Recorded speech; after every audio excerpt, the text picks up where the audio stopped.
আসসালামু আলাইকুম। এই মুহূর্তে যে জি। কথা হয়নি বলা ফেসবুক পেজের সাথে যারা যুক্ত আছেন এবং পরবর্তীতে যারা এই অনুষ্ঠানটি উপভোগ করবেন, সকলকে জানাচ্ছি শুভেচ্ছা এবং অভিনন্দন। আহ, আজ আমাদের সাথে যিনি আছেন তিনি হচ্ছেন মোহাম্মদ হারুনুর রশিদ। তিনি একজন বিশিষ্ট সাংবাদিক। তিনি ঠাকুরগাঁও থেকে আমাদের সাথে যুক্ত আছেন। আমরা তার কাছ থেকে শুনবো তার অসম্ভব একটা সুন্দর আয়োজন, মেহমান খানার গল্প।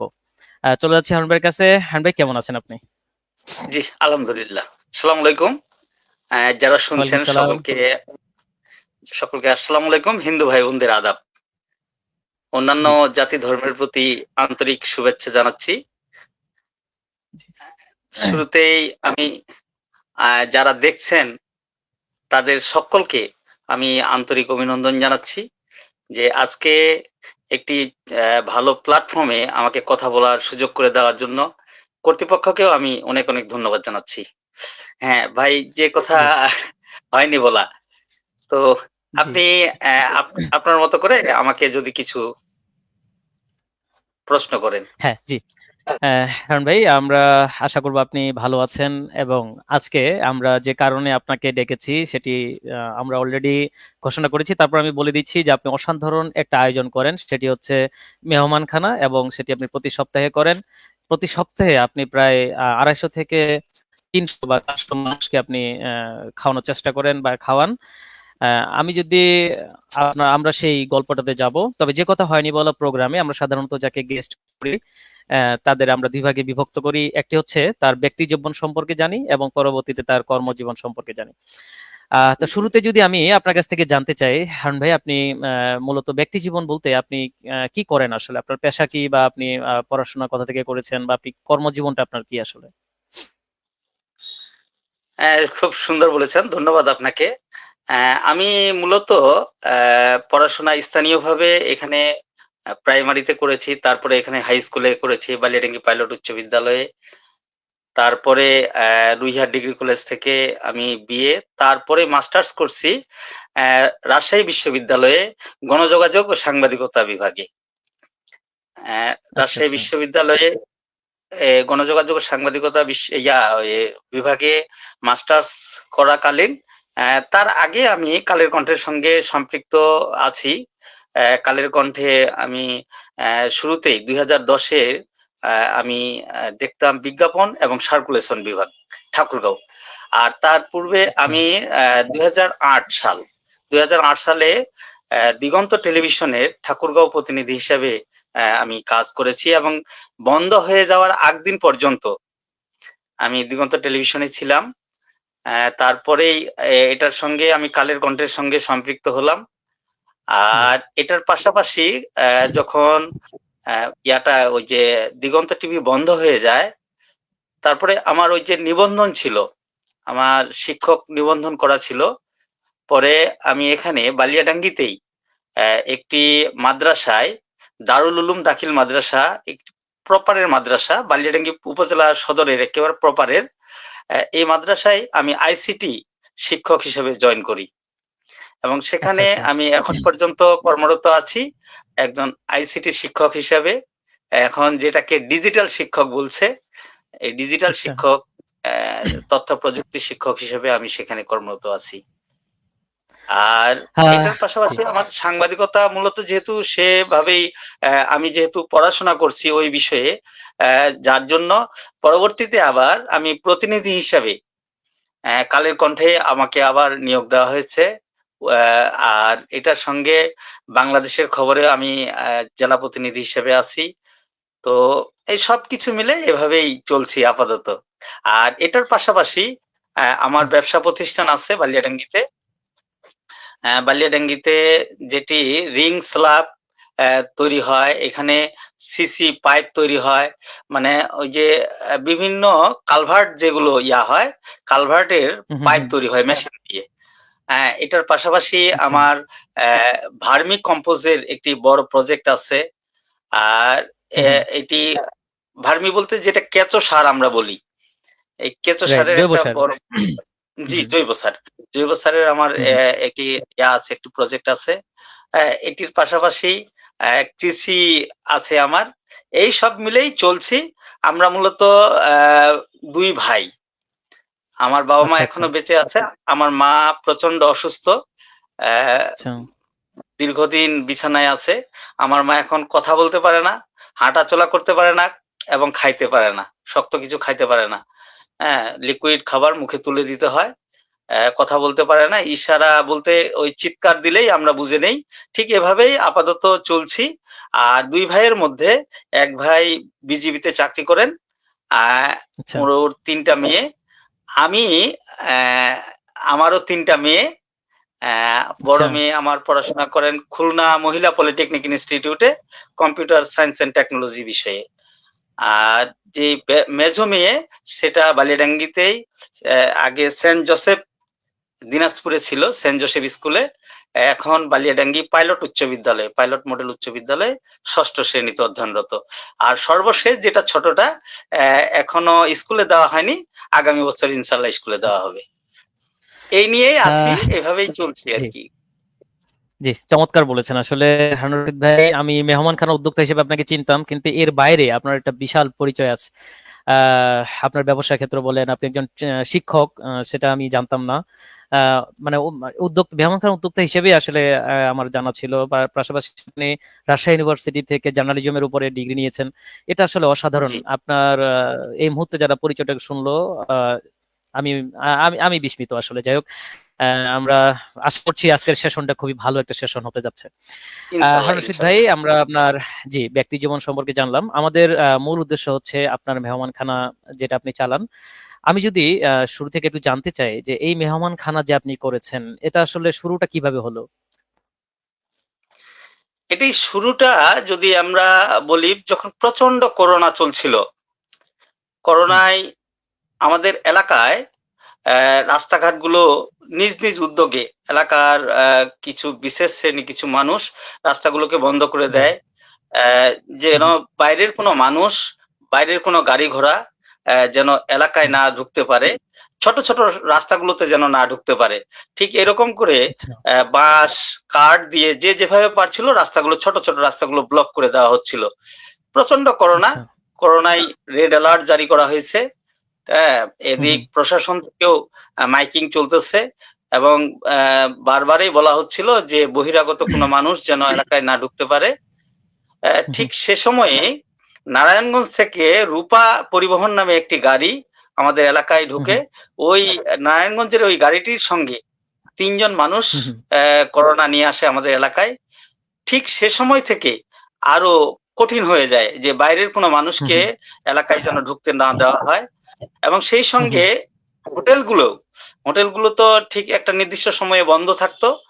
আর হুম, যারা ভবঘুরে ছিল, যারা ভিক্ষুক, যারা একবেলা বাইরে বের না হলে খেতে পাইতো না, হুম, হুম, ঠিক এরকম শ্রেণীর মানুষের জন্য এবং যারা হকার শ্রেণীর যারা বাইরে থেকে আসে হোটেলে খাওয়ার জন্য চিন্তা ভাবনা করতো, ঠিক এই শ্রেণীর মানুষের জন্য খুব কঠিন হয়ে পড়ে।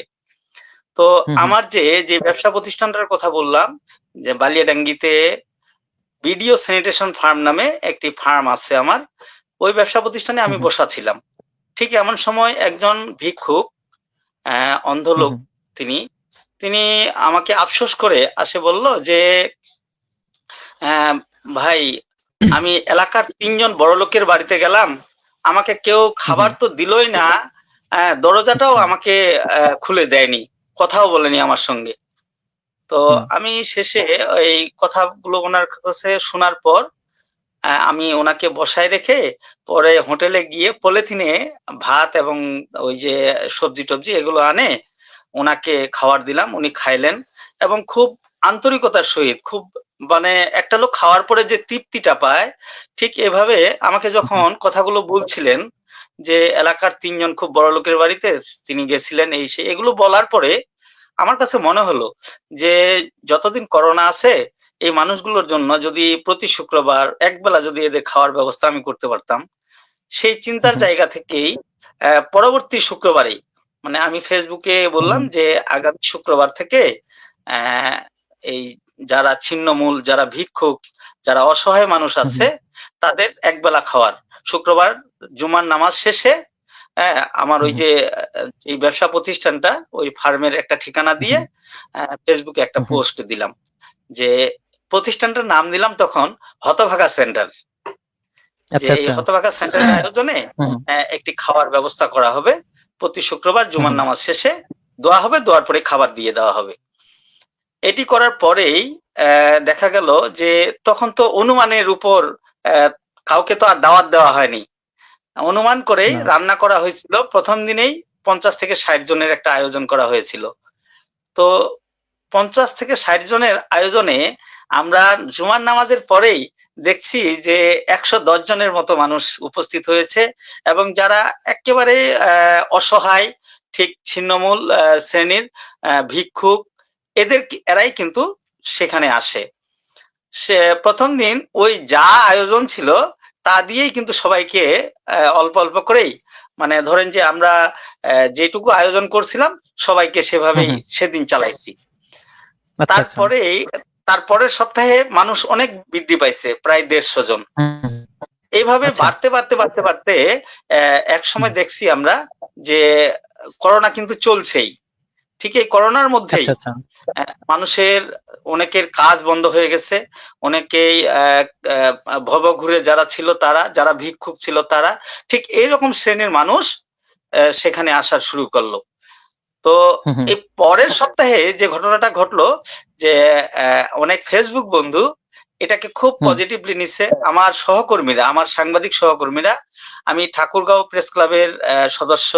আমার ঠাকুরগাঁও প্রেস ক্লাব থেকে এবং স্থানীয় বালিয়াডাঙ্গি প্রেস ক্লাবের স্থানীয় যে সাংবাদিকরা, এরা সবাই হুম, হুম, আমাকে খুব ভালোভাবেই এই বিষয়টিতে সহায়তা করলো, সাহায্য করলো, উৎসাহ দিল।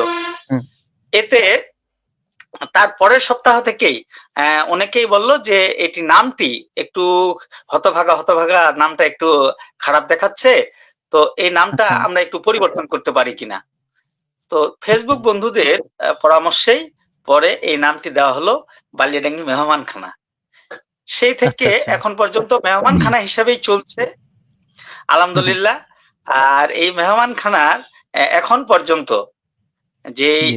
আজকে আজকে গেল ১৪১তম সপ্তাহ, অর্থাৎ হুম, হুম। ১৪১টা শুক্রবার আমরা পার করতে সক্ষম হলাম। আচ্ছা, তো এখন হারুন ভাই, আজকের এই ১৪১তম যেটা, এটার আমরা স্টোরিটা শুনবো। মেহমানখানা যেহেতু আপনি বলছেন করোনার সময়, এক্সাক্টলি আপনার কত সালে এটা? মানে করোনা তো মোটামুটি ২ বছর ছিল। এটা কি ২০-এ? জি, হ্যাঁ, আহ, এটা হচ্ছে ২১ সালের নাকি? ৩ জি। সেপ্টেম্বরে এটা শুরু হয়েছিল। আচ্ছা, আপনি ২০২১ সালের ৩রা সেপ্টেম্বর আপনারা এই মেহমানখানাটা ৩ শুরু করেছেন। সেপ্টেম্বর। জি, হ্যাঁ, ৩ সেপ্টেম্বরে আপনারা শুরু করেছেন। এটা এখন ২০২৪ সাল। মোটামুটি ৩ বছর আপনারা কন্টিনিউ করছেন। হ্যাঁ, আর কয়েকদিন গেলে, তিন কয়েক সপ্তাহ গেলে ৩ বছর হয়ে যাবে। আচ্ছা, আর কয়েক সপ্তাহ গেলে ৩ বছর হয়ে যাবে। আপনি বলছেন যে আপনার ১ম সপ্তাহে ৫০ জন নিয়ে আপনারা শুরু করেছিলেন। এই ৩ বছর পরে আপনাদের এখন প্রতি সপ্তাহে কতজন হয়? হ্যাঁ, এখন এটা আমরা এখানে একটা জিনিস ভাইজান আপনাকে বলে রাখা আবশ্যক যে হুম, এখানে হুম। কাউকে কোনোদিন দাওয়াত দেওয়া হয় না। মানে আচ্ছা, আচ্ছা। এখানে যারা যারা আসেন, হ্যাঁ? হুম, হুম, উনারা হুম, ঠিক এটার উপর নির্ভর করে যে আশ্বিন কার্তিক মাসে আমাদের এলাকায় জি। একটু অভাব থাকে। সে সময় এখানে হুম, যে আশেপাশে ইটের ভাটাগুলো আছে সেগুলো বন্ধ থাকে। হুম, হাস্কিং মিল গুলো বন্ধ থাকে। এই হুম, হুম, আশ্বিন কার্তিক মাসে একটু অভাব থাকে।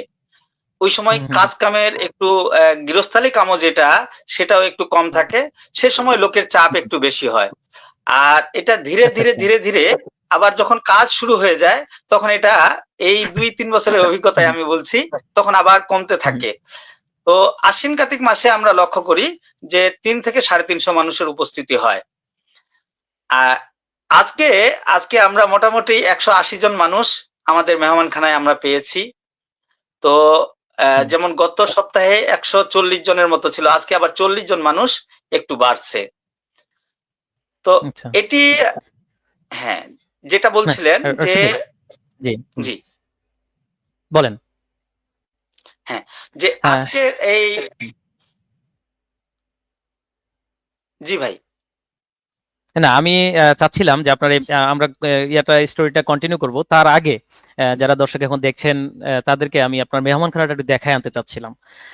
আমরা জি ছোট্ট জি একটা ডকুমেন্টারি দেখব। আমরা এই মুহূর্তে যে ঠাকুরগণ বাইলেঙ্গি যে মেহমানখানাটি রয়েছে এটা অনেক যে কাভার করেছে, সেই কিছু প্রভাব দেখে আসবো।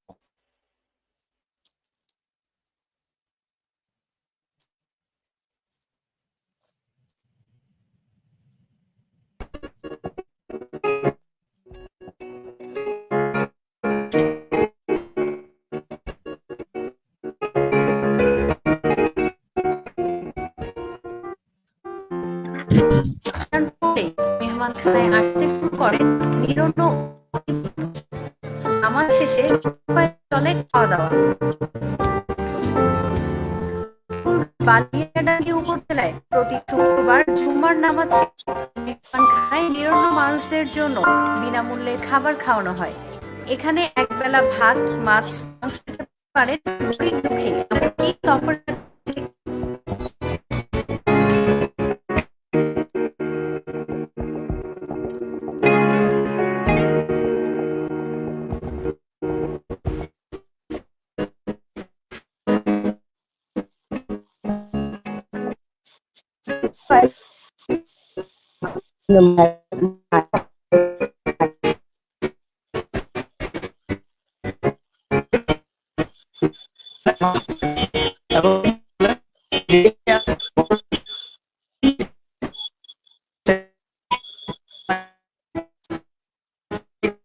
আমি সেই মানুষদের জন্য খাওয়া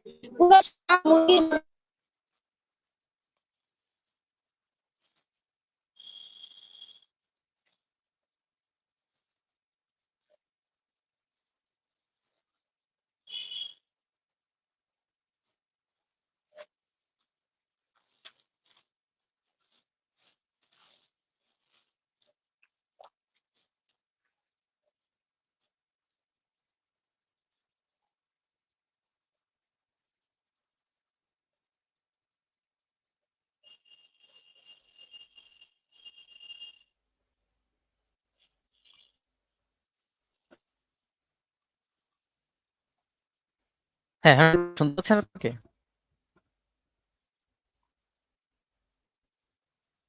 জি, আপনি শুনতে পাচ্ছেন? হ্যালো। হ্যাঁ, আমাকে শুনতে পাচ্ছেন? হ্যাঁ, নেটওয়ার্কের মনে হয় সমস্যা হচ্ছে আপনার ওখানে, এমন হতে পারে। সমস্যা হচ্ছিল না, কারণ এখন শুনতে পাচ্ছেন?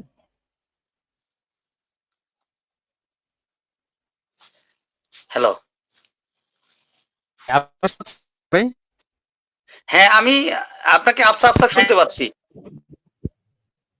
জি, আমি শুনতে পাচ্ছি। তাহলে আমরা কন্টিনিউ করতে পারি। জি। আমরা এই স মানে অত্যাধিক সুন্দর একটা আয়োজনের একটা ছোট্ট ভিডিও দেখে আসলাম ২ মিনিটের। সেখানে আমরা দেখলাম যে আপনার চেয়ার টেবিল বসিয়ে মাংস খাচ্ছে এবং আপনি বলছেন যে ৫০ জন এসে পড়েছিলেন। আজকে আপনার এখানে ১৪০ জন ১০০ জন খেয়েছে। এই যে আপনারা খাওয়াচ্ছেন, এই মেনু কি, কি থাকে? মানে সাধারণত কি ধরনের খাবার খাওয়ান আপনারা? জি, ধন্যবাদ। এটিতে আমরা আসলে পয়সাটা হচ্ছে মূল ফ্যাক্টর। আমরা দেখি যে আজকে আমাদের হাতে একটু পয়সা কম আছে, তখন দেখা যায় যে আমরা ডিম দিয়ে আজকে চালাইলাম। ডিম একটা আমিষ প্রতি সপ্তাহে থাকে। সেটি ডিম হতে পারে, মাছ হতে পারে, মাংস হতে পারে। হ্যাঁ, তো আজকে যেমন ছিল মুরগির মাংস, অর্থাৎ যেটা আমরা পোল্ট্রির মুরগি, ব্রয়লার মুরগি বলি। এই মুরগির আচ্ছা। মাংসটা ভুনা, হ্যাঁ, হ্যাঁ। আর এটার সঙ্গে ছিল লাউ, মুসারির ডাল, আলু, এটার একটা সবজি ছিল। হ্যাঁ, এই আজকে এটা গত সপ্তাহে আমরা ডিম দিয়ে চালাইছি। তার আগের সপ্তাহে আবার আমরা মুরগি দিয়ে চালাইছি। ঠিক এভাবেই আচ্ছা, আচ্ছা। প্রতি সপ্তাহে একটি আমিষ আমরা রাখার চেষ্টা করি। তো আজকেও ঠিক সেভাবেই একটি আমিষ এবং সেটার সঙ্গে একটি সবজি থাকে প্রতি সপ্তাহেই। হুম, হুম। আর দেখা যায় যে আমাদের হাতের অবস্থা যদি ভালো থাকে তাহলে দেখা যায় যে হুম, হুম। এরপরে আরো ভালো করার চেষ্টা করি। আবার যে সপ্তাহে প্রতি সপ্তাহে তো হাতের অবস্থা খুব একটা ভালো থাকে না। তো যে সপ্তাহে হুম, হুম। যেমন ইয়া হয় তো সেভাবেই আমরা আয়োজনটা করি। আর এটিতে আচ্ছা। কন্টিনিউ যে অর্থনৈতিক সাপোর্টটা এটা আমাদের মধ্য থেকে কয়েকজন আছে আমার সঙ্গে, যে হুম, হুম। বাইরে থেকে আমাদের কন্টিনিউ ২৫০০ টাকা বাইরে থেকে আসে। আচ্ছা। আর এর মধ্যে আমরা দুটি কাজ করি না, মানে কাউকে দাওয়াত দেই না, হ্যাঁ, কোনো ভিআইপি বা কাউকে দাওয়াত দেই না। হুম, হুম। আর আরেকটি কাজ হয় যেটি আমরা কারো কাছে কিছু চাইনি, মানে চেয়ে নেওয়া যে আমাকে কিছু টাকা দিয়েন, আমি এই সপ্তাহে এই করব বা এই সপ্তাহে খাওয়াবো, আপনি কিছু হুম, হুম। টাকা দিয়েন, এটি করা হয় না।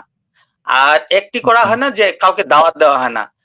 এটি যদি আপনি বলেন যে কেন এটি করা হয় না, ঠিক এটার হুম, হুম। পিছনে যে লজিকটা, আমরা যে কয়েকজন এটি নিয়ে চিন্তা ভাবনা করি, মানে বসি, তো হুম, হুম। আমরা চিন্তা করছি ঠিক এভাবে যে যদি আমরা কোনো ভিআইপি বা কোনো ভালো ব্যবসায়ী বা কাউকে দাওয়াত দেই তাহলে হুম, হুম। আমাদের কথাটা কেউ ফেলবে না, কিন্তু মনে মনে তারা কষ্ট পেতে পারে এবং মনে মনে তাদের ধারণা হতে পারে যে এখানে হুম। এটাকে নিয়ে তারা একটা ধান্দাবাজি শুরু করছে। এটি যেন আচ্ছা, আচ্ছা। তাদের মনে এটি যেন তাদের মনে কখনো আঁচড় না কাটে, এই জন্য আমরা এখন পর্যন্ত কোনো ভিআইপি বা কোনো বড় ব্যবসায়ী বা কোনো রাজনৈতিক লিডার তাদেরকে দাওয়াত দেওয়া হয় না। এই দাওয়াত না আচ্ছা, দেওয়ার আচ্ছা। কারণে অনেকেই মেহমানখানার উপর মনক্ষুণ্ণ হতে পারেন, কিন্তু তারপরেও হুম, হুম। আমাদের করার কিছুই নেই।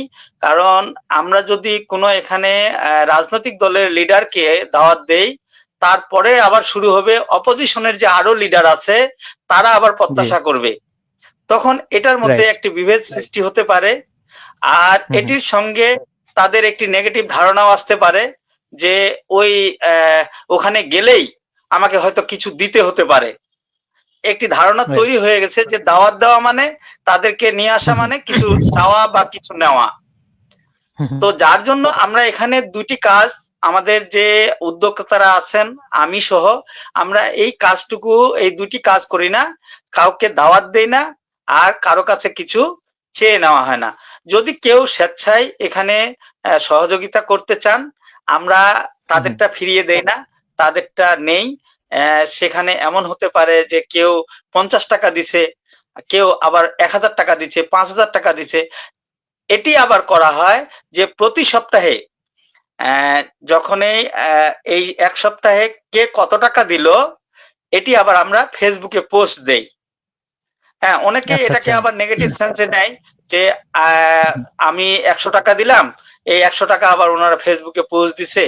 এটি কাউকে ছোট হুম, হুম। করার জন্য নয়, কিন্তু এটি হুম, হুম। করা হয় আমাদের স্বচ্ছতার জন্য যে এখানে কে কত টাকা দিল তার টাকাটা মেহমানখানায় ইনক্লুড হয়েছে কিনা, এখানে ব্যবহার হয়েছে কিনা, হ্যাঁ, এটি দেখাবার জন্য আমরা এটি করি। আর এটি আমরা অনেকটা স্বচ্ছ থাকার জন্য এটি করি যে সবার টাকাটা সেখানে ইনক্লুড হয়েছে কিনা। এটার মধ্যে আবার অনেকেই বলে যে আমি যে এখানে ১০০ টাকা দিছি এটি আপনি ফেসবুকে হুম, হুম। দিয়েন না। তারপরেও আমরা আচ্ছা, এটি আচ্ছা। দেই না, কিন্তু আমাদের অভ্যন্তরীণ হিসাবে এটি রাখা হয় যে অমুক ভাই ১০০ টাকা দিছে এত তারিখে। হুম, হুম। এটি হুম, আমরা হুম। করি।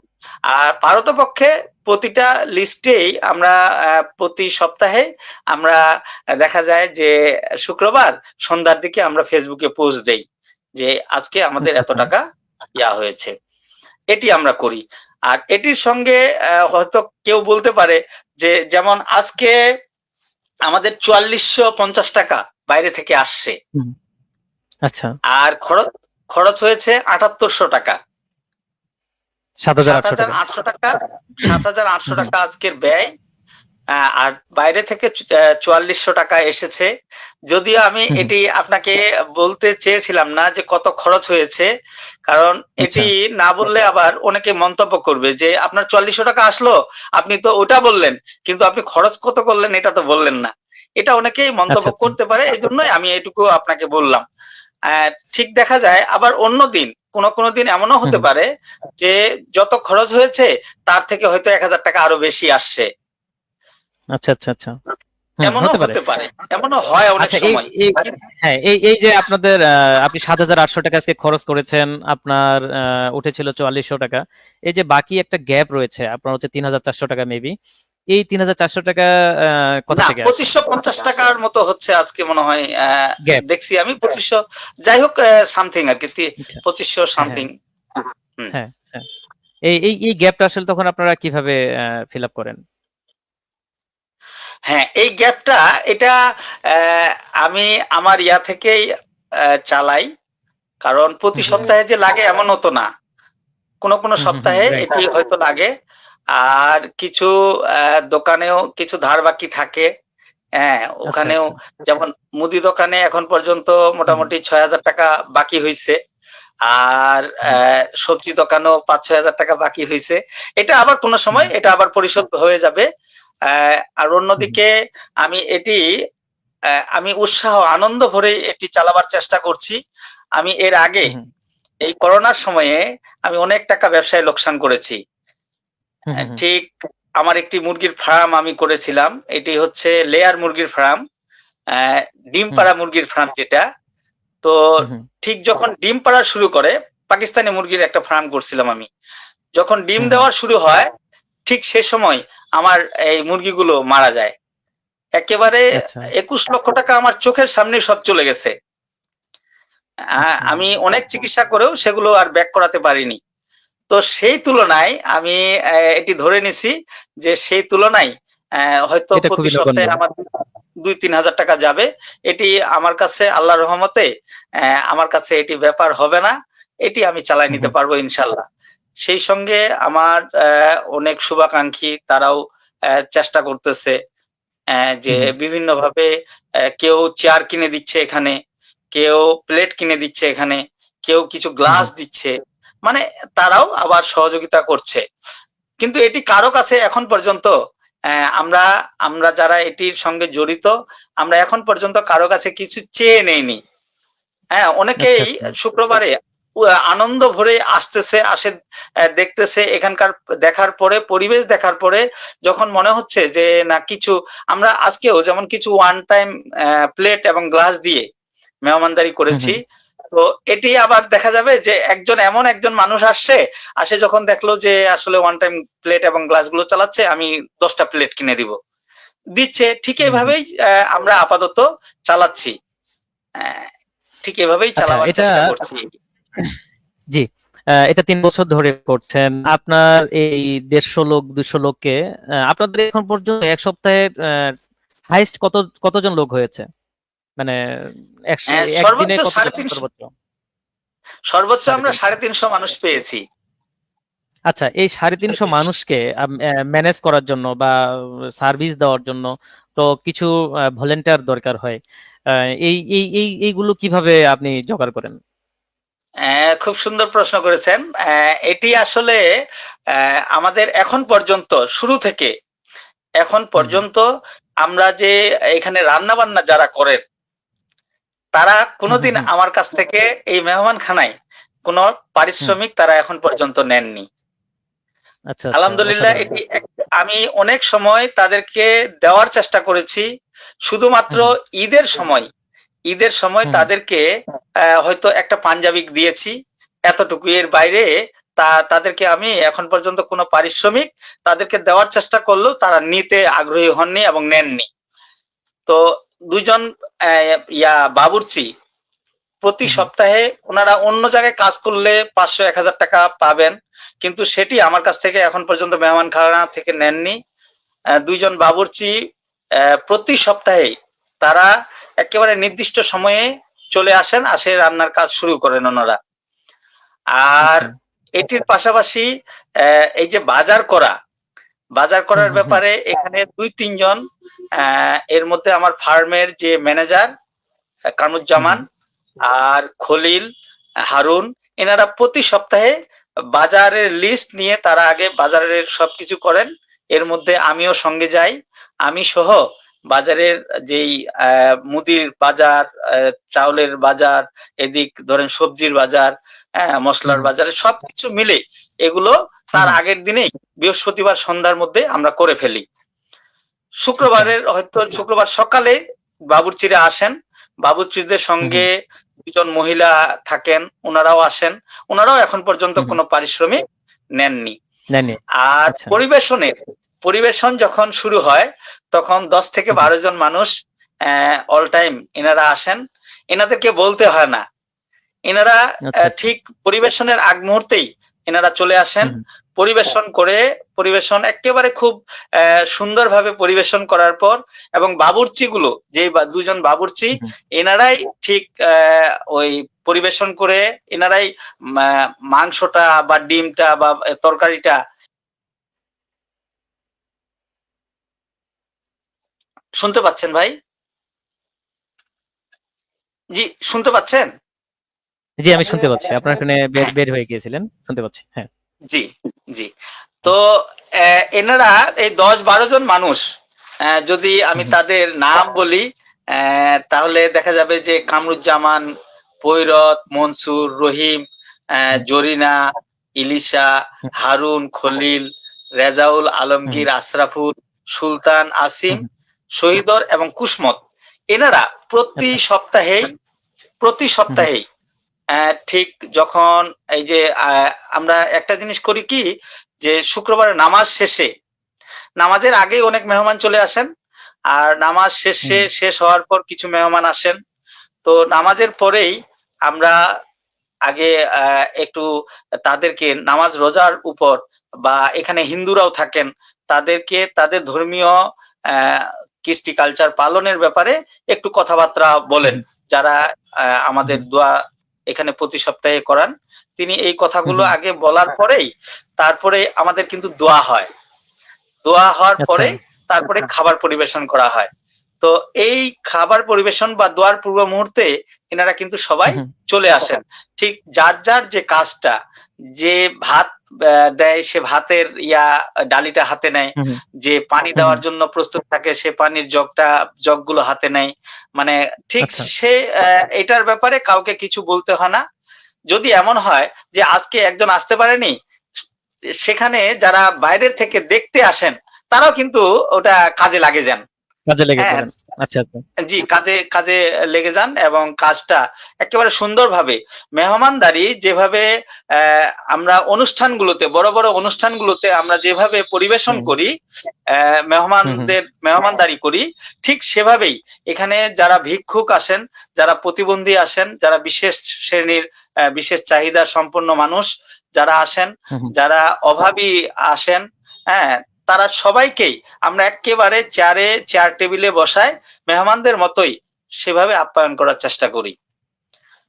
এখানে আচ্ছা। কাউকে হুম। ছোট, জি, না, আপনার এই মানে যে গল্পটি বলছেন আসলে অসাধারণ একটি গল্প। খুবই ইন্টারেস্টিং। এই যে আপনি বললেন কিছু মানুষের নাম বললেন, যে কথা হয়নি বলা, ফেসবুক পেজের থেকে আপনাদেরকে ধন্যবাদ। আসলে এই ধরনের কাজ করার মধ্যে একটা প্রশান্তি আছে, একটা মেন্টালি স্যাটিসফ্যাকশন আছে, যেটা আসলে অন্য কাজে পাওয়া যায় না। আর আপনার সাথে মানুষ এভাবে আসে কাজ করবে, এটাই তো স্বাভাবিক। আর আপনি বলছেন যে যারা দেখতে আসে তারাও একসময় কাজে লেগে পড়ে। অসাধারণ এটা একটা বিষয়। আমি এবার আপনাকে জানতে চাবো, সেটি হচ্ছে যে আপনি এই যে আয়োজনটা করেন এটা কোথায় করেন? আপনার বাড়িতে নাকি বাইরের কোনো মাঠে? আর আরেকটি বিষয় আপনি বলবেন, সেটি হচ্ছে যে এখানে শুধু কি আপনার গ্রামের মানুষজন আসে, নাকি পার্শ্ববর্তী গ্রাম বা পার্শ্ববর্তী এলাকার মানুষজন এসে এখানে আপনার এখানে অংশগ্রহণ করে? খুব সুন্দর বলেছেন। হুম, ধন্যবাদ হুম, আপনাকে। যে এটি শুরুটা হয়েছিল যখন এই যে করোনার কথা বললাম, তো হুম, এই বালিয়াডাঙ্গি যে বাজার, শহরের যে বাজার, হুম, হুম, হুম, তো এটা মাছ বাজার নামে এলাকাটা, এই মাছ বাজারের পাশেই পানি সম্পদ হুম, মন্ত্রণালয়ের আহ, অনেক জমি, 145 শতক জমি আমি লিজ গ্রহণ করি, এটা আজ থেকে 12 বছর আগে। তো আচ্ছা। এই 145 শতক জমি লিজ নেওয়ার পরে সেখানে আমার এই ফার্ম চলে। হুম, এই হুম, ফার্মের কাজ ওখানেই চলছিল, ঠিক করোনার সময় যে ঘটনা আপনাকে বললাম এতক্ষণ ধরে, হুম, হুম, ওই যে ওই ব্যবসা প্রতিষ্ঠানেই আমি শুরু থেকেই হুম, ওখানেই চালাচ্ছিলাম। হুম, তো হুম, এটা শুরু হওয়ার পরে আমার লিজের যে মেয়াদ 12 বছর, এটা 11 বছর পার হওয়ার পরে প্রধানমন্ত্রীর একটি ঘোষণা আসে যে 1 ইঞ্চি জমিও অনাবাদি ফেলে রাখা যাবে না। এই পরিপত্রের উপরেই যেই দপ্তর থেকে আমি লিজ নিয়েছিলাম জমিটা, ওই দপ্তর থেকে এই লিজটি ক্যান্সেল করা হয়। এই লিজ ক্যান্সেল করার পরে আমি সে জমিটি ছেড়ে দেই। ছেড়ে দেওয়ার পরে আমার ওই যেই প্রতিষ্ঠানটা যেখানে ছিল আমার, তার 200 গজ পূর্ব পাশেই একেবারে বাংলা ঠাকুরগাঁও বালিয়াডাঙ্গি যে মহাসড়ক আছে, এই মহাসড়কের সঙ্গেই আমার বাসা, বাসার সঙ্গেই আমার ব্যবসা প্রতিষ্ঠান। এখানে ভিতরেই আমার 68 শতক জমি আছে। আপনি শতক বুঝবেন কিনা, তো জি, এই 68 শতক জমি আছে, এটার উপরে আমার এখন ব্যবসা প্রতিষ্ঠান, এই যে ফার্মের কাজটা চলছে, এই ফার্মেই প্রতিদিন মেহমানদারি করা হয়। এটির পাশাপাশি আপনি যে কথাটি বলছিলেন যে এটি শুধু কি আমার গ্রামের মানুষ বা এই বালিয়াডাঙ্গির মানুষ কিংবা আমার অন্য এলাকার মানুষ এখানে আসেন কিনা, এটি অত্যন্ত চমৎকার একটি কথা বলেছেন যে এখানে আমার আশেপাশে বা বালিয়াডাঙ্গির তো কিছু অসহায় মানুষ আছেই, কিছু ভিক্ষুক আছে। তো এটার পাশাপাশি আমি ঠাকুরগাঁও শহর এখান থেকে 22 কিলোমিটার দূরে, ঠাকুরগাঁও শহর 22 কিলোমিটার, আবার এখান থেকে ঠাকুরগাঁও রোড রেল স্টেশন হচ্ছে 14 কিলোমিটার। তো এই শুক্রবারে ঠাকুরগাঁও শহরের দোকানপাট বন্ধ থাকে, আর উপজেলায় বালিয়াডাঙ্গি শহরে শুক্রবারে দোকানপাট খোলা থাকে। এবং এই শুক্রবারেই বালিয়াডাঙ্গি থেকে 7 কিলোমিটার উত্তর পাশে লাহিড়ী বাজার, একটি খুব বড় বাজার, বিখ্যাত একটি বাজার, এই বাজার খোলা থাকে। আবার আমাদের মানে ওটাই প্রতি শুক্রবারে একটি হাটবার। আর বালিয়াডাঙ্গি শহরের দোকানপাট শুক্রবারে খোলা থাকে, যার জন্য শহর থেকে যারা প্রতিদিন ভিক্ষা করেন, ঠিক এই শ্রেণীর মানুষ শুক্রবারে তাদের আর ভিক্ষা করার শহরে জায়গা থাকে না। দোকানপাট বন্ধ হওয়ার কারণে এই ভিক্ষুক শ্রেণীর মানুষ বা বিশেষ চাহিদা সম্পন্ন মানুষরা এটি চলে আসেন বালিয়াডাঙ্গিতে। বালিয়াডাঙ্গিতে দুপুরের আগ পর্যন্ত, অর্থাৎ নামাজের আগ পর্যন্ত এই শহরের দোকানপাটে বা আশেপাশে তারা তাদের কাজকর্ম, তাদের ভিক্ষা বা তাদের যেটি তাদের করার দরকার সেগুলো করেন। এরপরে নামাজের পরে এখানে খেয়ে এনারা আবার চলে যান লাহিড়ী বাজারে। তো যার জন্য শুক্রবারে আমরা মেহমান অনেক বেশি পাই। আবার এখানে আরেকটি কথা আপনাকে বলে রাখা ভালো যে আমরা দিনাজপুর, পার্বতীপুর এবং জয়পুরহাটেরও মানুষ এখানে আমরা পেয়েছি, যে তারা ট্রেনে চলে আসেন, ট্রেনে আসে, রোডে নামেন, রোড রেল স্টেশন থেকে নামে বালিয়াডাঙ্গিতে চলে আসেন। বালিয়াডাঙ্গিতে তাদের ব্যবসা বা তাদের তারা কাজটা শেষ করে তারা চলে যান লাহিড়ী বাজারে, বা এখানে খাওয়ার পরে আমরা খাওয়ার সময়টুকু আমরা তাদেরকে এখানে পাই। এই আবার তারা তাদের কাজ সেরে আবার যারা রেল স্টেশনে যাওয়ার তারা রেল স্টেশনে চলে যান, যারা শহরে চলে যাওয়ার তারা শহরে চলে যান। ঠিক এই জন্যই আমরা আশপাশের উপজেলা এবং জেলা শহরের মানুষগুলোকেও আমরা এখানে আমরা পাই, এই মেহমানখানায় পাই। তাহলে বলতে গেলে আপনি হচ্ছে শুধু বালিয়াডাঙ্গি না, আশেপাশে যে এলাকাগুলো আছে সেগুলো থেকে আপনি অনেক বেশি এই মেহমান পান। তো যে শ্রেণীটা আসলে খেতে আসে, এটা কি পুরোটাই যে ভিক্ষুক শ্রেণী বা এরকম দরিদ্র, হতদরিদ্র এই শ্রেণীটাই কি আসে, নাকি এখানে উৎসাহজনিত ভাবে মধ্যবিত্ত বা যারা আছে যারা মানে উৎসাহ নিয়ে কি এনারা আসে কিনা? হ্যাঁ, সুন্দর বলেছেন। এনারা আসলে প্রথমে যারা বসে, প্রথমে যারা খেতে বসেন, তারা নিতান্তই একেবারে হতদরিদ্র না হলে, কারণ এখানে প্রতিদিনেই আমাদের কিছু নাগরিক সাংবাদিক যাদেরকে আমরা বলি যে মোবাইলে হাতে থাকলেই ঠিক এইরকম কিছু মানুষ, তারা অনেকেই আসেন এখানে ছবি তোলার জন্য। ছবি তুলেন, ভিডিও করেন। তো নিতান্তই অভাবী না হলে কেউ এখানে বসতে চান না।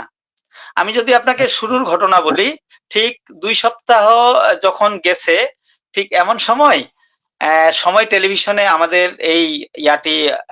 এই কার্যক্রমটি খুব ভালোভাবে তারা আমার সহকর্মী জিয়াউর রহমান বকুল খুব সুন্দরভাবে এটিকে উপস্থাপন করেন। এটি উপস্থাপন করার পরে দেখা গেছে যে এই ভিক্ষুকদের মধ্যে একজন তার বাড়ি ঠাকুরগাঁও শহরে, তার জামাই আবার এই ভিক্ষুকের এনার জামাই ইনি ঢাকায় একটি কোম্পানিতে কাজ করেন। তো সময় টিভিতে ওনাকে যখন দেখানো হয়েছে তখন তার জামাই নাকি তাকে এ ব্যাপারে থ্রেট করেছে।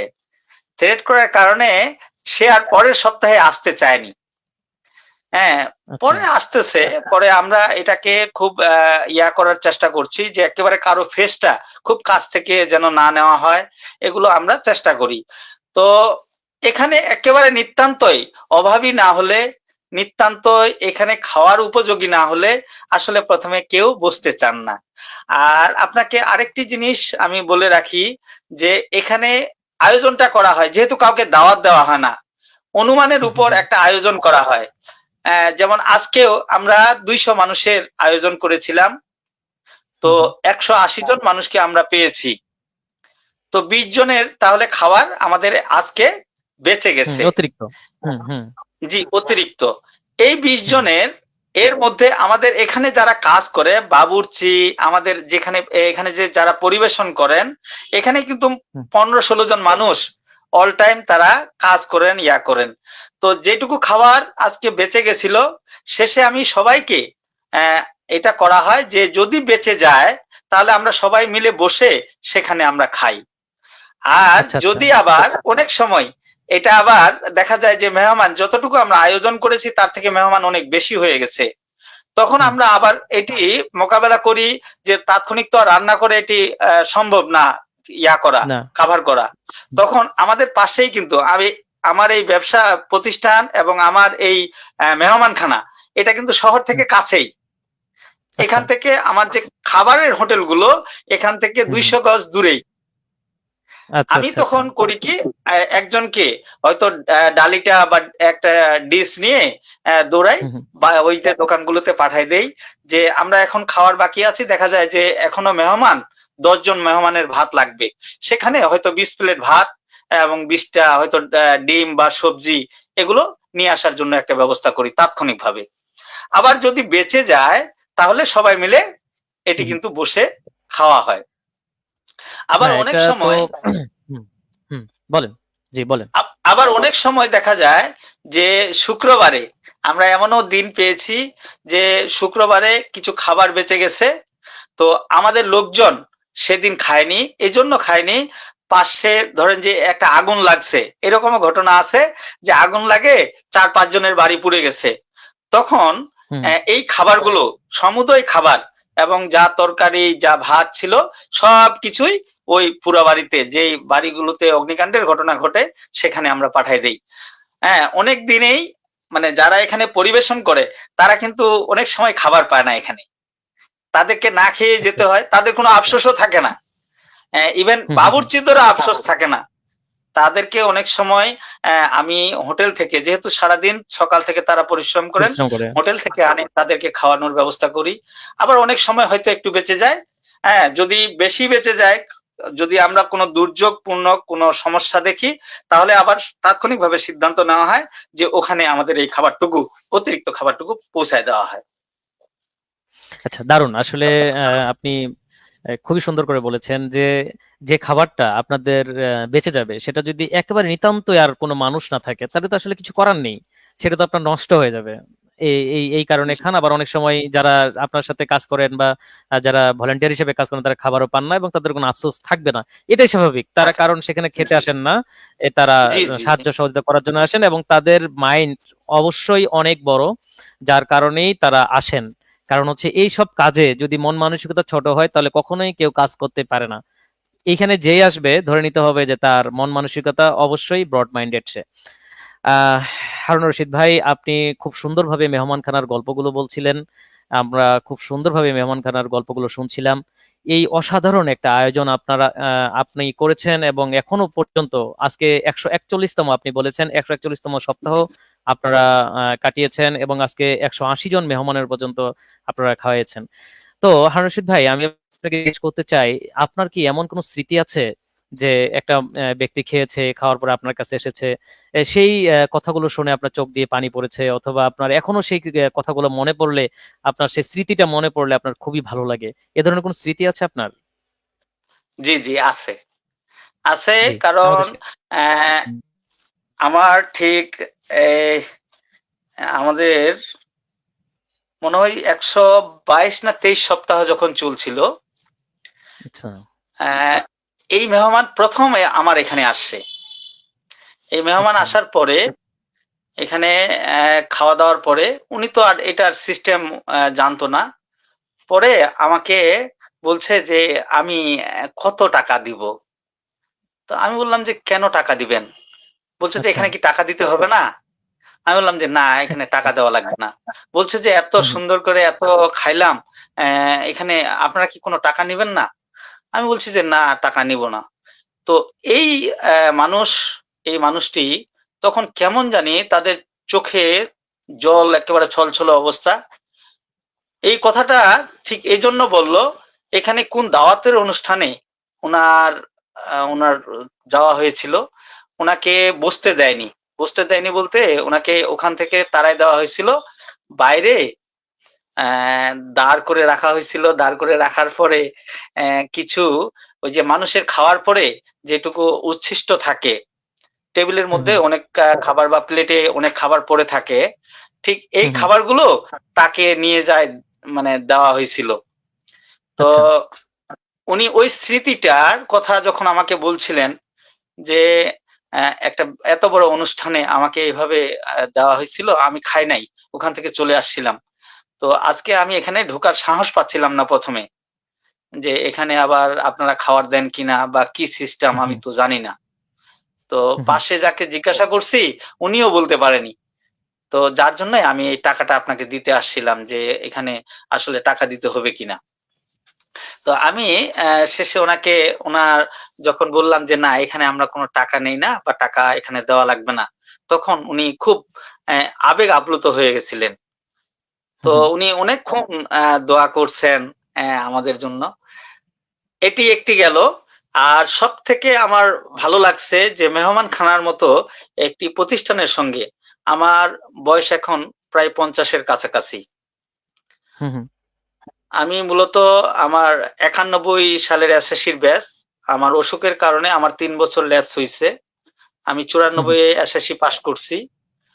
তো অনেক চড়াই উতরাই, অনেক লোকসান করছি, অনেক ইয়ে করছি, কিন্তু কোথাও এত তৃপ্তি আমি পাইনি। কোনো কাজে এত তৃপ্তি পাইনি। রাইট, আহ, আমি সবসময় চেষ্টা করি যে এই শুক্রবারটা, প্রতি শুক্রবার আমি ফ্রি থাকার একটু চেষ্টা করি। আচ্ছা, আর আপনাকে একটি স্মৃতির কথা যদি বলি, যে পার্বতীপুরে, পার্বতীপুর নামে একটা রেল স্টেশন আছে, আপনি জানেন হুম, বা হুম, অনেকেই জি, জানেন, জি, আমাদের অবশ্যই, যারা হুম, শুনছেন অনেকেই জানবেন। হুম, হুম, তো হুম, হুম, আমি পার্বতীপুর রেল স্টেশনে আমি অপেক্ষা করছি। ঠিক এমন সময় একজন ভিক্ষুক আহ পটলাপুটলি অনেক কিছু নিছেন, নিয়ে আসে, আমাকে একেবারে জড়ায় ধরার মতো অবস্থা, শেষে পা ছুঁয়ে সালাম করার মতো অবস্থা। আশেপাশের লোকজন তো সবাই অবাক হয়ে গেছে যে আচ্ছা, এই ছেলেকে বা এরকম করতেছে কেন। আমি তো হাত ধরে ওনাকে উঠাইছি। উঠার পরে হুম, হুম, উনি বলছে যে আপনি স্যার এখানে কখন আসছেন? আমি বললাম যে এই হুম, তো হুম, কিছুক্ষণ আগে আসছি। তো লোকজন একেবারে জড়াই ধরছে, মানে কাছাকাছি চলে আসছে, যে ঘটনা কি, ভিক্ষুক এনাকে এখানে এইভাবে এত সম্মান করছে। তো হুম, হুম, এই ভিক্ষুকের পাশাপাশি ওনার সঙ্গে যে আরো একজন ছিল, উনিও চলে আসছে, আসে বলছে যে স্যার আপনাকে আমি অনেকদিন ধরে খুঁজছি, যে এই হুম, হুম, লাইনে হুম, কখনো পাই কিনা। হ্যাঁ, আজকে পাইছি, চলেন আচ্ছা, আপনাকে কিছু খেতে হবে। মানে একেবারে যেভাবে ইয়ে করছে। তো ঠিক আমার কাছে, জীবনের সবচেয়ে বড় পাওয়া।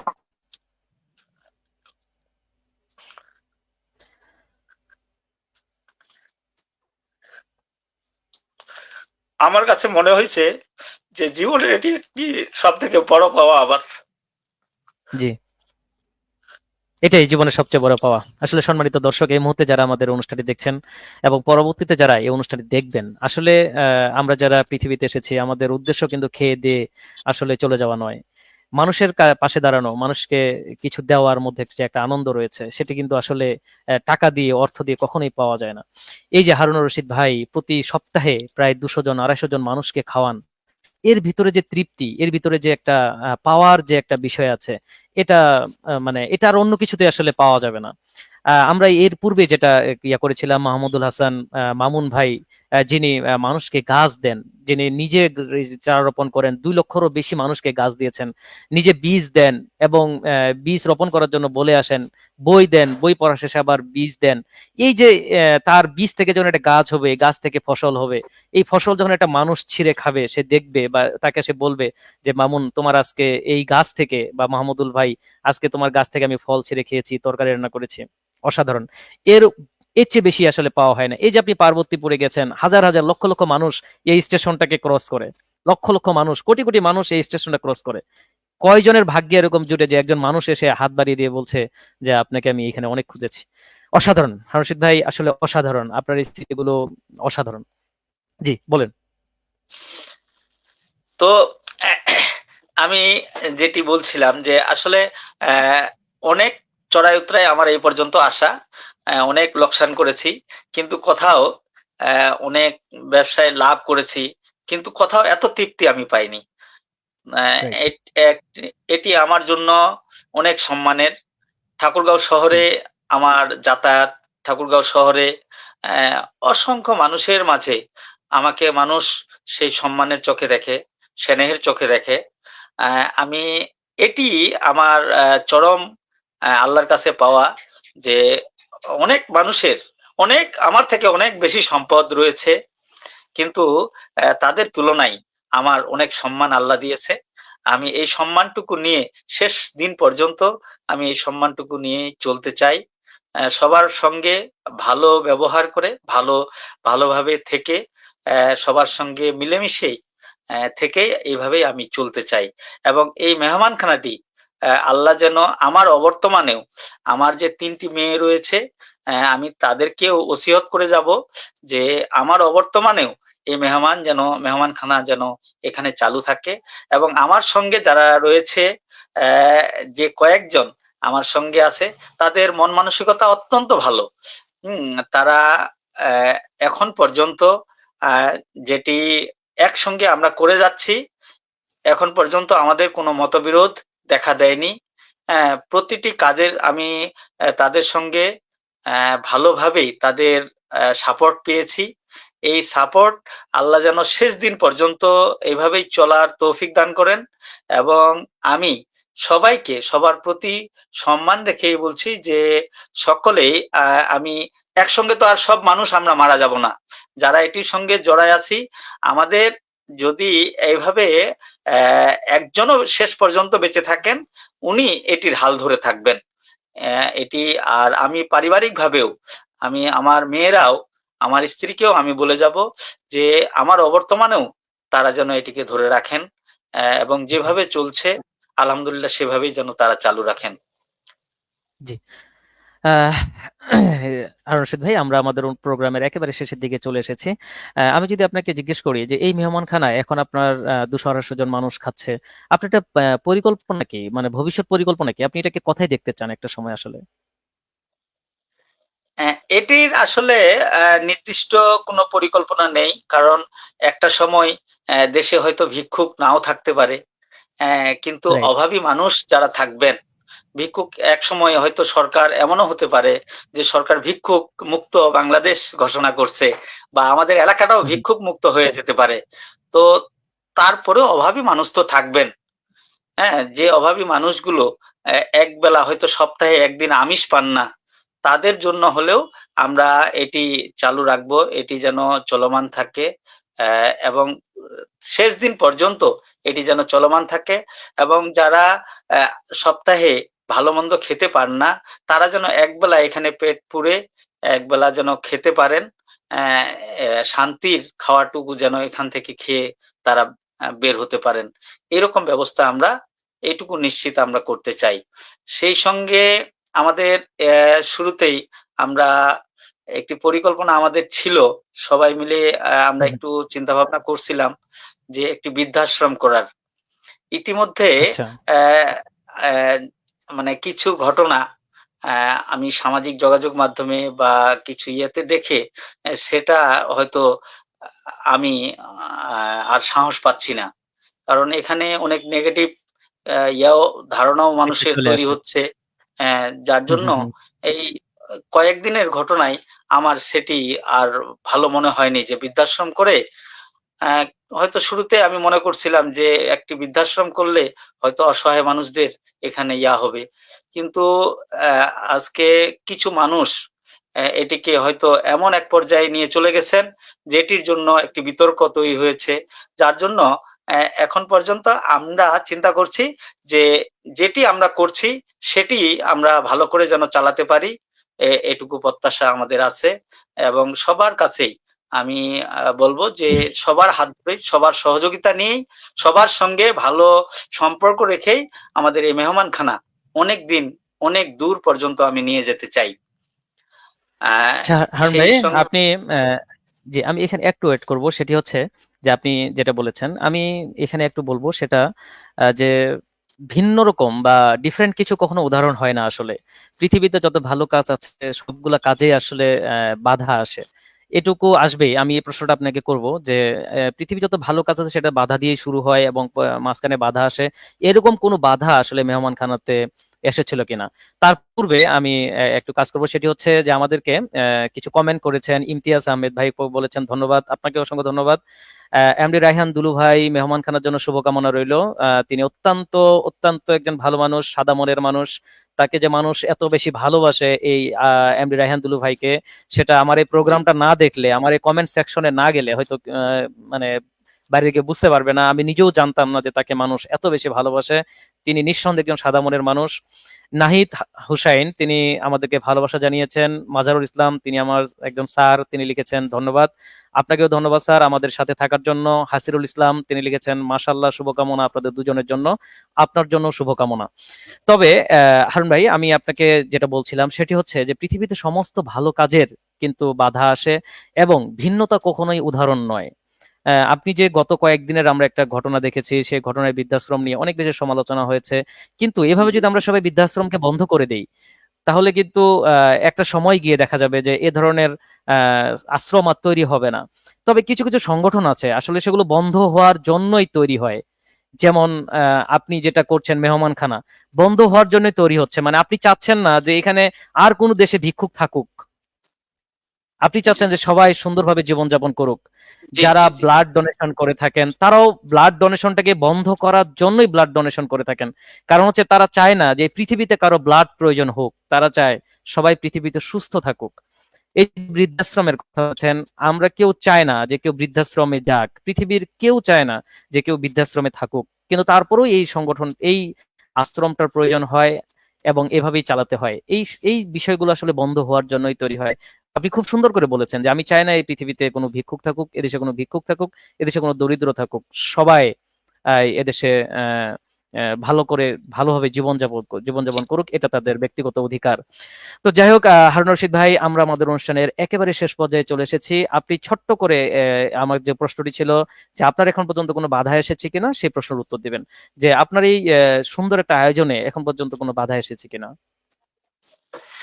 হ্যাঁ, এটি বাধা আহ, এসেছে বলতে কি, আমার এই শুরুর পর থেকে প্রশাসনের প্রতিটি যে গোয়েন্দা শাখা আছে প্রতিটি গোয়েন্দা শাখায় এখানে এসেছেন এবং আমার ব্যাপারে তথ্য নিয়েছেন, আমার ব্যাপারে আমি কেন এটি করছি এটি ব্যাপারে খোঁজ খবর নিয়েছেন।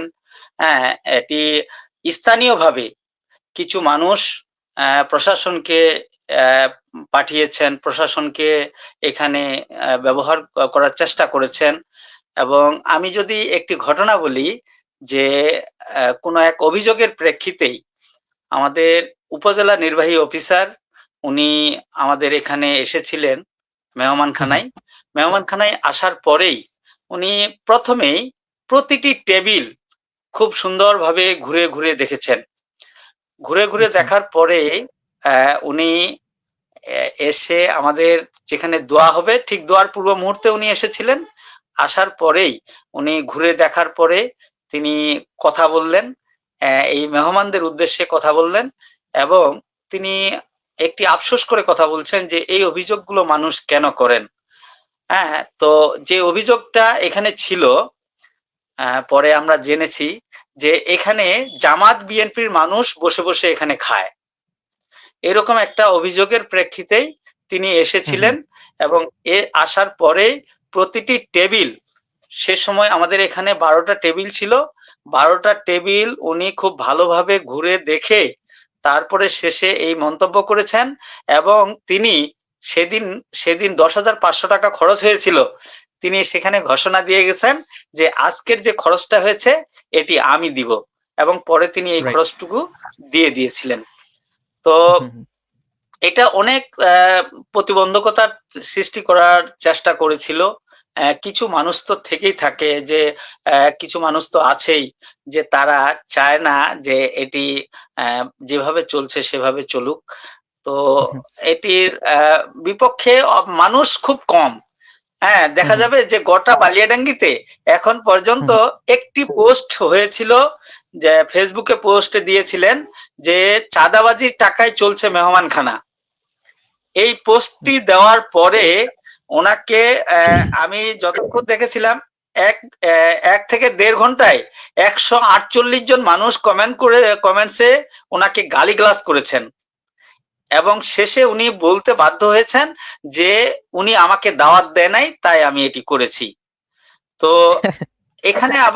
এখানে আবার অনেকেই ওই মানে যে এই কমেন্টসটাকে স্ক্রিনশট দিয়ে আবার ব্যাপকভাবে ফেসবুকে ছাড়া হয়েছিল যে ইনি কোন ধরনের ভিক্ষুক বা অসহায় যে এনাকে দাওয়াত দিতে হবে। তখন থেকে মেহমানখানার ব্যাপারে আল্লাহর রহমতে এখন পর্যন্ত নেগেটিভলি কেউ কোনো কিছু এখনো করেনি। আর সব থেকে আমি খুব সহযোগিতা পেয়েছি এবং আমি ধন্যবাদ জানাই আমার যে সাংবাদিক সহকর্মীরা আমাকে পর্যাপ্তভাবে সহযোগিতা করেছেন। বাংলাদেশের যত টেলিভিশন চ্যানেল আছে 2-1টি বাদ দিয়ে সকল টেলিভিশন চ্যানেলে বালিয়াডাঙ্গি মেহমানখানার সংবাদ, পজিটিভ সংবাদ হয়েছে। বাংলাদেশের প্রথম আলো, বাংলাদেশ প্রতিদিন, কালের কণ্ঠ, জনকণ্ঠ, মানে যত পত্রিকা আছে আল্লাহর রহমতে 2-4টা পত্রিকা বাদ দিয়ে প্রতিটি পত্রিকায় খুব বড় করে লিড করে নিউজটা ছাপানো হয়েছে এবং প্রথম আলো তো খুব বড় করে এই নিউজটা ছেপেছেন এবং দীর্ঘদিন প্রথম আলোর আমার এই সহকর্মী অত্যন্ত খুব ভালো মানুষ মুজিবুর রহমান খান, ঠাকুরগাঁও প্রতিনিধি, উনি কয়েক সপ্তাহ এসেছেন, আসার পর দীর্ঘদিন ধরে উনি সবকিছু করে শেষে নিউজটি করেছেন এবং খুব চমৎকার ভাবে নিউজ করেছেন। জনকণ্ঠের জসিম ভাই করেছেন, নয়া শতাব্দীর রবিউল হাসান রিপন করেছেন, জনকণ্ঠের SM জসিম, তারপরে এরকম নাম বলে আমি কাউকে করছি না, নাম বলতে গেলে কারো নাম বাদ পড়লে আবার ওনারা মন খারাপ করবেন। ঠাকুরগাঁয়ের শুরুতে একেবারে যেদিন আমি শুরু করি তার পরের সপ্তাহেই MA সামাদ, ঠাকুরগাঁও যিনি ATN নিউজের ঠাকুরগাঁও প্রতিনিধি, আমার অত্যন্ত স্নেহের ছোট ভাই, উনি প্রথম DRB টেলিভিশনে, রংপুরের একটি টেলিভিশন, সেখানে ও কাজ করার সুবাদেই প্রথম লাইভটি করে এই MA সামাদের পরেই ঠাকুরগাঁয়ের আর কোনো মিডিয়া বাদ ছিল না যেটি 1 বছরের মধ্যে সকল মিডিয়া আমার এই নিউজ কভারেজ করেছে। আমি তাদেরকে একেবারে কৃতজ্ঞতা, অন্তরস্থল থেকে একেবারে ধন্যবাদ এবং কৃতজ্ঞতা জানাতে চাই যে তাদের উৎসাহ, তাদের সহযোগিতার জন্যই আমি এখন পর্যন্ত এতদূর আসতে পেরেছি, এতদূর এখন পর্যন্ত মেহমানখানা চালিয়ে যেতে আমি সক্ষম হয়েছি। সেটির পাশাপাশি আমার যে এই বালিয়াডাঙ্গি মেহমানখানার সঙ্গে যারা সম্পৃক্ত রয়েছেন তাদেরকে আমি ধন্যবাদ জানাতে চাই এবং সেই সঙ্গে হয়তো অনেকের নাম হয়তো বাদ পড়বে, যারা আমাকে অতপ্রতভাবে সহযোগিতা করেন, তাদেরকে আমি ধন্যবাদ জানাতে চাই। যে তাদের মধ্যে সাংবাদিক ফজলু, সাংবাদিক মামুন, সাংবাদিক সুমন, শাহিন, মোহাম্মদুল্লাহ রায়হান দুলু, ডাক্তার আসিমউদ্দিন, ডাক্তার সিজন, শামীম, দীপু এন্টারপ্রাইজ ঠাকুরগাঁয়ের দীপু ভাই, কাইয়ুম, মতিউর রহমান, কামাল, সুমন, বাবুল ড্রাইভার, রেজাউল, এরকম অসংখ্য মানুষ। তাদেরকে আমি কৃতজ্ঞতা তাদের প্রতি, তাদেরকে ধন্যবাদ জানিয়ে আমি ছোট করতে চাই না, যে তাদের অসম্ভব প্রতি সপ্তাহে তাদের যে সহযোগিতা, তাদের যে এখানে পদচারণা, তাদের যে মেহমানদের আপ্যায়নের যে তাদের যে কৌশল, তারা যেভাবে এখানে অ্যাপ্লাই করেন, তাদের কাছে আমি অনেক অনেক কৃতজ্ঞ, আমি তাদের কাছে ঋণী হয়ে গেছি। আমি তাদেরকে ধন্যবাদ জানাই। এইটির পাশাপাশি আমি অনেকের নাম হয়তো বলতে পারিনি, যারা আমার সঙ্গে আছেন, আমার সঙ্গে সহযোগিতা করেন, আমাকে অর্থনৈতিকভাবে সহযোগিতা করেন, আমাকে উৎসাহ দেন, আমাকে হয়তো মেহমানখানার খুব ভালো দৃষ্টিতে দেখেন, এরকম অসংখ্য মানুষ আছে। তাদেরকেও আমি ধন্যবাদ জানাতে চাই। আপনার এই আজকের এই ফেসবুক পেজের লাইভের মাধ্যমে আপনাকেও ধন্যবাদ জানাতে চাই, যে আপনার মতো একজন মানুষের আজকে সান্নিধ্য পেয়ে মেহমানখানা এবং আমি ধন্য হয়েছি। আমি আপনাকে অনেক অনেক ধন্যবাদ জানাই, যে ভবিষ্যতে মেহমানখানাকে আবারও আপনি যদি সুযোগ করে দেন কখনো, তাহলে হয়তো আমরা আবারও কোনো এক সময় মেহমানখানাকে নিয়ে কথা বলার সুযোগ পাবো। আপনাকে অনেক অনেক ধন্যবাদ। আপনার এই কার্যক্রম অনেক দূর যাক, পৃথিবীর প্রতিটি প্রান্তে আপনার যেই কার্যক্রম, আপনি যে মানুষের ভালো কাজগুলো তুলে ধরার চেষ্টা করছেন, এটি যেন অব্যাহত থাকে, এই প্রত্যাশা রাখছি। জি, অবশ্যই হারুন রশিদ ভাই, আপনাকে অসাধারণভাবে বলেছেন। আসলে আপনার কাছে আমি কিছুই না, আপনার ব্যক্তিজীবন, আপনার পড়াশোনা অনেক হাইকলি। যাই হোক, আমরা চেষ্টা করছি যে কথা হয়নি বলা পরিবার সারা বাংলাদেশ থেকে সাধারণ কিছু মানুষের অসাধারণ কিছু কর্মকাণ্ডকে এনে সারা বাংলাদেশের মানুষের কাছে পৌঁছে দেওয়ার জন্য। আমরা এখনো অনেক ছোট পরিবার, আমরা ধীরে ধীরে গ্রো আপ করছি। আমাদের যে কথা হয়নি বলা পরিবার একসময় সারা পৃথিবীর বাংলা ভাষাভাষী মানুষের কাছে পৌঁছে যাবে, এটা আমাদের প্রত্যাশা। আহ এই মুহূর্তে যারা অনুষ্ঠানটি দেখেছেন বা দেখছেন, বা পরবর্তীতে যারা অনুষ্ঠানটি দেখবেন, আমাদের অনুষ্ঠানগুলো সাধারণত এখন 20 থেকে 25,000 মানুষের কাছে পৌঁছে যাচ্ছে। অবশ্যই আমাদের অনুষ্ঠানটি শেয়ার করবেন, শেয়ার করে আরো মানুষকে দেখার সুযোগ করে দিবেন, এবং যে যার জায়গা থেকে আমরা যতটুকু পারি মানুষকে সহযোগিতা করা যায় কিনা, বা মানুষের পাশে দাঁড়ানো যায় কিনা, সেটা নিয়ে আমরা চেষ্টা করবো। আজকে হারুন রশিদ ভাইয়ের যে গল্পটা আমরা শুনলাম, মেহমানখানা, তিনি 2জন বা 3জন ভিক্ষুকের থেকে অনুপ্রাণিত হয়ে, অনুপ্রাণিত হবে না, 2জন বা 3জন ভিক্ষুক যখন 3-4টা বাড়িতে গিয়ে খাবার পাননি, সেই যে চিন্তাটা তিনি করেছেন, যে যার অর্থ আছে, টাকা আছে, খাবার আছে, অঢেল সম্পদ আছে, তারা খাবার দিচ্ছে না, তাহলে এই মানুষগুলো পাবে কোথায়?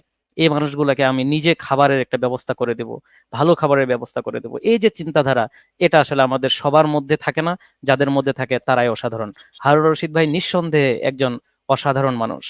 রশিদ ভাই, আপনাকে আমি আরেকবার 1 মিনিট বলতে চাইবো, যে কথা হয়নি বলা পরিবার সাধারণত মানুষের কাছে পৌঁছে যেতে চায়, সাধারণ কিছু মানুষের অসাধারণ কিছু গল্পকে মানুষের সামনে তুলে ধরতে চায়, উপস্থাপন করতে চায়।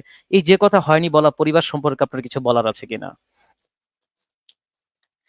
নিঃসন্দেহে আমরা প্রতিটি মিডিয়া বা গণমাধ্যমেই শুরুতেই কিন্তু অল্প থেকেই তারা শুরু করেন। প্রথমেই আজকে যদি সময় টিভি এক সময় কি এত বড় টেলিভিশন চ্যানেল ছিলেন, মানে শুরুতেই তো এত ভালোবাসা বা এত পাননি, বা বাংলাদেশের কোনো মিডিয়াই শুরুতেই যে একেবারে হুমড়ি খেয়ে পড়ছে এমনটি কিন্তু হয়নি। এটি ধীরে ধীরে অর্জন করতে হয়েছে। যে কথা হয়নি বলা, আজকে হয়তো আমরা যেভাবে দেখছি, যে পরিসরে দেখছি, হয়তো একদিন সে পরিসর থাকবে না। আর সে সময় হয়তো খুব একটা দূরে নয়, যে যেভাবে আপনার অক্লান্ত পরিশ্রম, আপনি যেভাবে মেধা এবং আপনার শ্রম দিচ্ছেন, আপনি যেভাবে আপনি এটিকে স্ট্যান্ড করার জন্য, এটিকে দাঁড় করানোর জন্য আপনি যেভাবে আপনার চেষ্টা অব্যাহত রেখেছেন। এতে আমি মনে করি যে পৃথিবীর প্রতিটি প্রান্তে যে কথা হয়নি বলা, এরকম অসংখ্য মানুষের কথা পৃথিবীর প্রতিটি দেশ, প্রতিটি মানুষ জানুক, এই প্রত্যাশা করছি। আমি চাই যে যে কথা হয়নি বলা এই পেজটি কয়েক কোটি মানুষের একটি একটি আস্থার জায়গা পরিবার। তৈরি হবে, এমনটি যে একটি পরিবারে রূপান্তরিত হবে, এমনটি প্রত্যাশা করছি।